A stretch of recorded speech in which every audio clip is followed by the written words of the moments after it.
Hello everybody, Wisdom for the Wayward Soul here. Welcome back to my YouTube if you're a current subscriber, and if you are not a subscriber, feel free to hit that bell, hit the like button, put some comments in the chat, and just stay around and enjoy your time here. So today I want to talk about how to use the Lenormand a little bit more practically, and I'm going to give an example reading as well. But more importantly, how do we get the most out of a Lenormand reading? So if you are a Lenormand user, you might know some of these tips and tricks, but if you are not, listen closely. So the first thing you should know about the Lenormand is that it is primarily a system of alchemization. So what do I mean when I say that?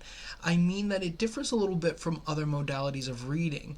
For instance, the tarot. When I think of the tarot, I sort of think of the card spreads being pulled, right? And every card seems to be a snapshot of energy, a component within the system that you're reading for, and you can observe those snapshots and you can kind of make an inference, right? The oracle, if you're reading the oracle, is sort of this idea of storytelling, right? We kind of get these events that might transpire in a story, and you're reading these events, whether you're reading them, looking at the past, or you're looking at the future or the present. You're kind of looking at how this story unfolds, right? And you can do that with tarot and oracle with a 1-card reading or a 3-card reading. But with the Lenormand, it's all about getting more than 1 card, because the Lenormand is a system of observation. Right? We see these energies and we identify patterns, and in those patterns is when we sort of intuitively discern what is this reading going to be about, what direction is this energy going. And it's important to remember when you're reading the future as well that, at least in my opinion, we can only read on the current trajectory of the energy when you pull the cards.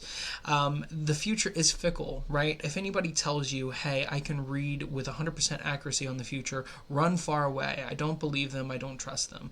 Because the future is always changing. We have free will. We have choice. We have energetic shifts. And those all modify that future projection that we're doing at that present time. So to get the most out of our Lenormand reading, we want to pull several cards because we want to be able to combine the energy. With the Lenormand, you want to read in a very omnidirectional fashion. And what that means is that the energy of the card is influenced by the energies of the cards that are next to it. So we're combining these energies to get a message. So our example reading for the day, let's just say, will I achieve 10 new subscribers in the month of March? Right? We want to make sure that we're specific, because the Lenormand is also a system of specificity. If you want to do a general reading, you might want to gear a little bit more towards the oracle or the tarot. So I'm going to shuffle for that question, and then I'll be right back. This is Future Guy here. I believe when I said my question initially, I said, will I get 10 new subscribers in the month of March? In the interest of making sure it's completely specific and the right question, will I get 10 new YouTube subscribers in the month of March? I was thinking about it while I was shuffling, and I was like, I don't think I was specific enough. So as soon as I made my question more specific, cards started popping. So the first card here is the Coffin. Now in the Lenormand, the Coffin is a negative polarity card.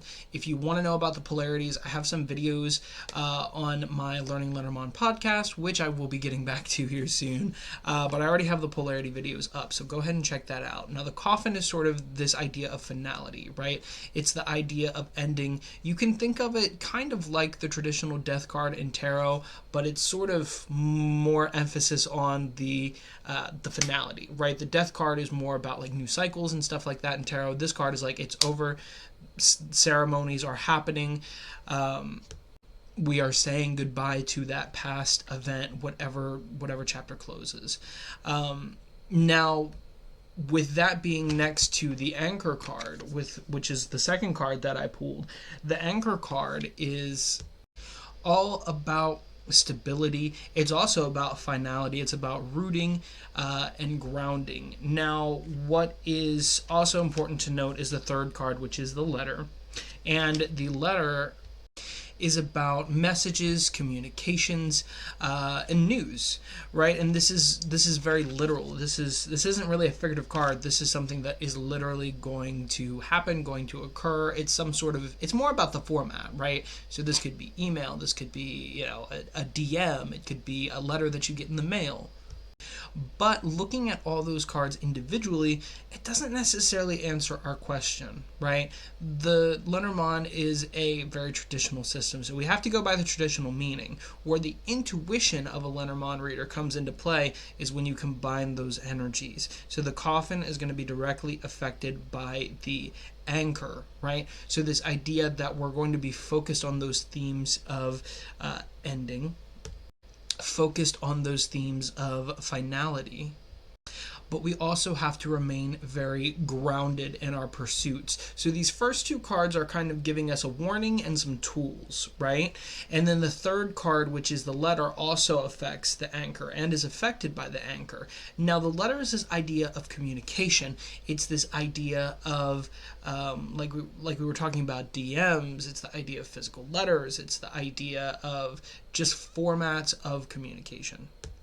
When we are expecting something like a letter or communication, the subscribers in this case could be put in the placeholder of the letter, because people come, they talk, they communicate.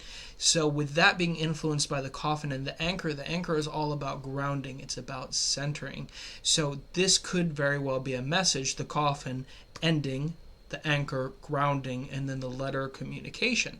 So what the Lenormand is basically saying is to release expectation, right? We want to attract these things, but we don't want to expect them. We don't want to need them. There shouldn't be any desperation entangled in our goals. And sometimes the Lenormand will do this, right? If you ask a question that you don't necessarily need an answer to, it'll tell you straight up. It'll be like, what you need to do is release these expectations. The Lenormand is all about putting us in the place for the greatest amount of success, right? So sometimes it won't answer our questions, but it will answer how to get to where we want to be. And that's what I find so fascinating about the Lenormand, is that it very much rephrases our questions and tells us what we need rather than what we want to know. So this is just one of the ways that the Lenormand can be used practically, and one of the ways the Lenormand can give us answers that for questions that we didn't even ask, and answers that we didn't even expect. So when we're looking at this, the polarities are what I would typically use. The combined polarities is what I would typically use if my question wasn't necessarily answered. I'd see which way the energy is sort of skewing. So we have the coffin, which is a negative card. And then we have the anchor and the letter, which are both neutral polarity cards. So what I would say from this is it might be a little unlikely that I get these 10 subscribers, but it's kind of giving me a homework assignment, right? You might not get the 10 subscribers this month, but work on this, you might get them next month. So I would always go by the polarities to kind of balance out and figure out what the yes or no answer would be if it sort of gave me tools rather than directly answering my question. But I hope this helps, and I look forward to chatting with you guys later on. If you found this video helpful, or you're interested in learning more about Lenormand, if you have questions about Lenormand, like, subscribe, and put your questions in the comments, and I will make a video for you.